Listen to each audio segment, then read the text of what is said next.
All right, dog lovers. So I got an inquiry from a woman who just recently rescued a dog from Hawaii Humane.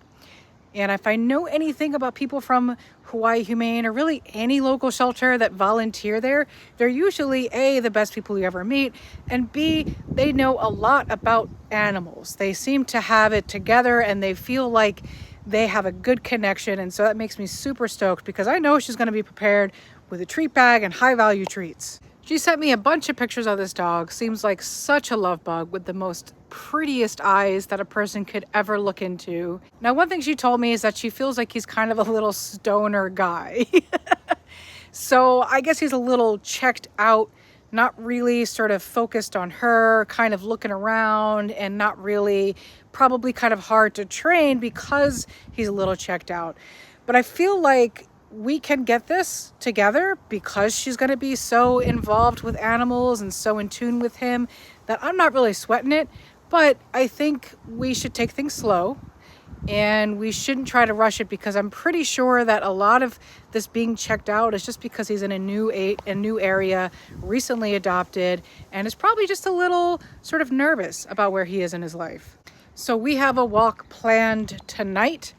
A nice little evening walk. She plans on getting him out just after we eat dinner. So I'm super pumped about it because, again, this dog just looked like a total love bug. And I'm hoping that he will approach me by the end of the walk. We'll see how it goes.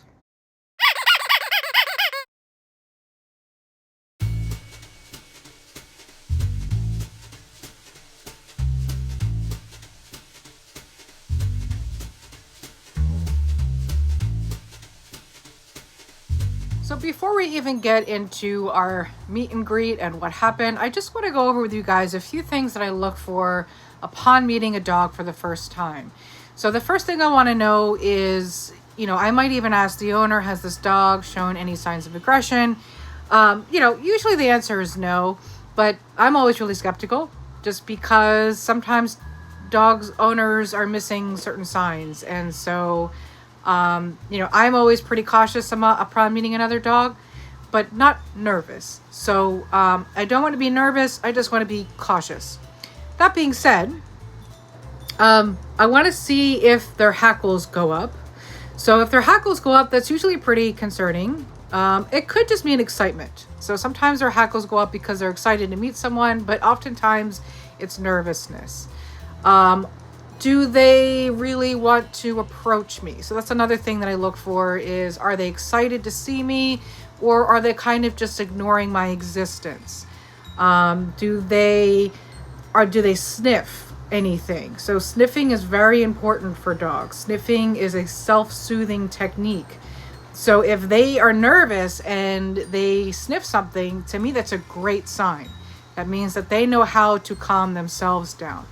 Dogs can do various types of things to calm themselves down. It's not just sniffing. That's just one thing that I think that dogs will do that comes naturally to them to calm themselves. But typically, if a dog doesn't sniff or do anything else other than sniffing, like laying down or sitting or maybe a little flick of the lip and then look to their owner,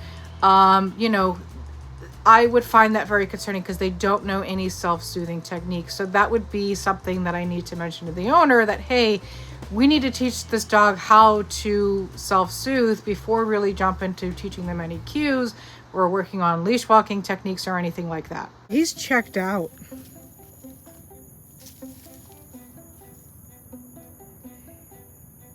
I mean, again, this is like totally different. Like us having it's usually just him and I too. Right. And so upon meeting this dog, the first thing I noticed is that he didn't really approach me. While seeming very sweet and kind of like a cuddle bug, he did not come up to me. I didn't even get like a nice little slow wag. I actually just kind of got the death stare. Which to most people would make kind of nervous, but to me it was just like, okay, note made. I'm getting the death stare here, so I'm not going to approach this dog. This dog is the kind of dog that needs to approach me before I even pet them. Really, that's kind of a general rule of thumb I follow. Like, I don't really ever walk up to a dog. In fact, people watching this that aren't dog trainers, please stop walking up to other people's dogs. Don't do that anymore. please let the dog approach you. If the dog wants to be pet, they'll let you know. So after doing some initial assessments of this dog's body language, we decided to take a walk because I think just standing there wasn't really going to help. This dog was not approaching me. And so sometimes walking with the dog will help a little bit. When we walked, first of all, Honolulu looked so pretty at night. I mean, you could really see everything just all lit up. And everything just looked, it was like glowing. It was just so pretty. What a romantic walk to take with a dog. If I had Nico, I would probably love to walk this dog at night, every single night. It would just be such a romantic thing. And I really hope that the owner keeps that up because it's just so pretty. However, we went on this walk and the dog still did not approach me. Even when we started walking, we didn't get a slow wag, nothing. Totally checked out. And so I could really see what the owner was saying when she said, I think he kind of has this sort of stoner demeanor. So when she said that, I really kind of understood what she meant. And the look on the dog's face that was just kind of like totally checked out. Okay? Why would a dog be checked out? Clearly this dog isn't stoned. The dog isn't taking any kind of medication. I don't think she's giving him like CBD pills or anything like that. So why is this dog completely checked out? Well, the dog just recently got adopted. So let's put that out there first. It's a lot. And so we want to make sure during our transition home that we don't overstimulate the dog. Meaning we keep our outings brief. We don't go all over town and introduce the dog to random people in the first week into a new home. You want to keep the dog home, relaxed, chill, right? So even for a lot of the walk, we probably hung out for like a solid hour, but I think for like the last half hour, we really just were sitting there talking and the dog was laying down. So we didn't it's important not to overstimulate your dog. You're gonna burn them out. Imagine spending an 8-hour workday, right? You've been at work all day long, and then your boss is like, "Oh, you have a whole other report to work." That's what it's like to overstimulate your dog. Okay, so never overstimulate your dog, especially if your dog is adjusting to a new home. It's important that you relax with them as much as possible. I think that that's probably a lot of what's happening here is the dog is probably just a little overstimulated because he's adjusting to a new home. There's all types of new sounds and weird objects and new people, and he doesn't understand what's happening. I think the owner is being really good at understanding her dog's body language. She is a volunteer and she does know dogs. So for her, I think this is actually going to come a little bit naturally and easier to probably most people in understanding when the dog is kind of checking out and when it's the good time to call it, right? If you're at the beach and you see that kind of checking out behavior, time to go because your dog is now getting overly stimulated, okay? I think the other part of it is too that this dog may have not actually gone through the fear phases of puppyhood correctly. This dog is only about 2 years old, and again, she rescued him from the Hawaii Humane Society, and we don't really know his history. So he could have been a backyard dog that never really had any training or enrichment or even introductions to different people. So, he could have just been stuck in the backyard and then dropped off at the pound and never really went through that puppy fear phase correctly. I know what you're thinking. What is the puppy fear phase? Okay, so dogs have developmental stages just like humans do. There's the neonatal stage and then the socialization stage. So the neonatal stage happens a little bit earlier in their puppyhood. I would say maybe 3 to 4 weeks is when the onset is, but it varies from puppy to puppy. The same goes for the socialization stage, which again happens a little bit later in their development, but it varies from puppy to puppy. This is not an uncommon problem to have, and especially if the dog has come from a pound, they've probably been there for a while, and even if they did go through some of the puppy fear phase correctly, they kind of lost it a little bit because they haven't really had socialization in potentially years. So, what do we do? Well, it's not too late. We can start socialization now. So socialization is a little bit more than just introducing your dog to new people or new dogs. It's also about introducing your dog to strange objects, strange sounds, any kind of new environment. So you want to make sure that you're doing a lot of this to try to get your dog comfortable in a new environment. But as I said earlier, you want to make sure that you're not overstimulating your dog. So you want to take baby steps during this phase.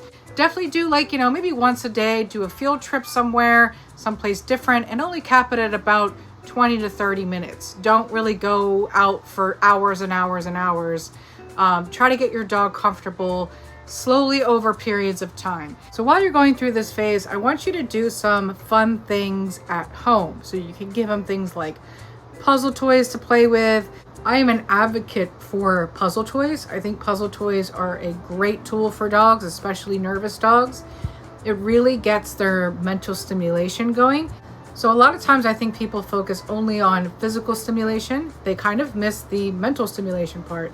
And so the reason I like mental stimulation for a nervous dog is they have to learn how to approach an item that's kind of scary to them. It's weird, it's different, it moves around. So any kind of item, puzzle toy that you could find where they really got to sit and figure out how to get those treats out, not just a ball or like a squeaky toy. I want something that really gets them engaged. And so you can give that to them at home. It's going to keep them busy. It's going to give them enough mental stimulation to tucker them out. And so once you got that mental stimulation going, they're nice and tuckered out. They're going to sleep better.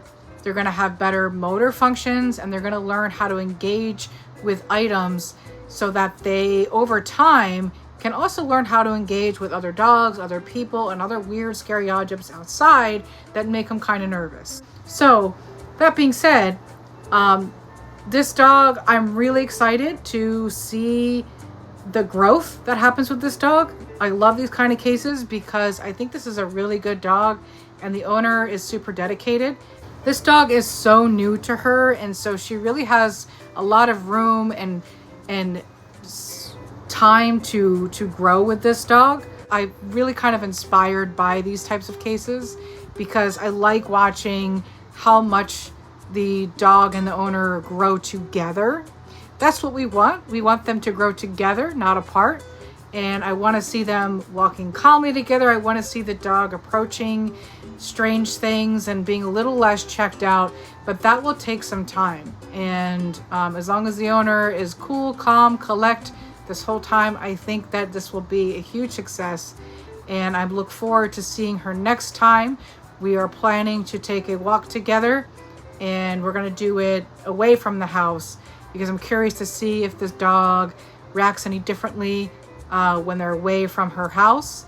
Maybe the dog will approach me this time around. I'll be super stoked to see that if that's the case, but I have good hopes for this dog. Thank you all for watching. I enjoy making these videos, so I hope that you would get something out of it. Do stay tuned for more. Please like, subscribe, share, and all that fun stuff. I will see you guys next time for the next update, or perhaps a different dog. But do stay tuned for this particular case because there's a lot of growth here and I'm excited to see it.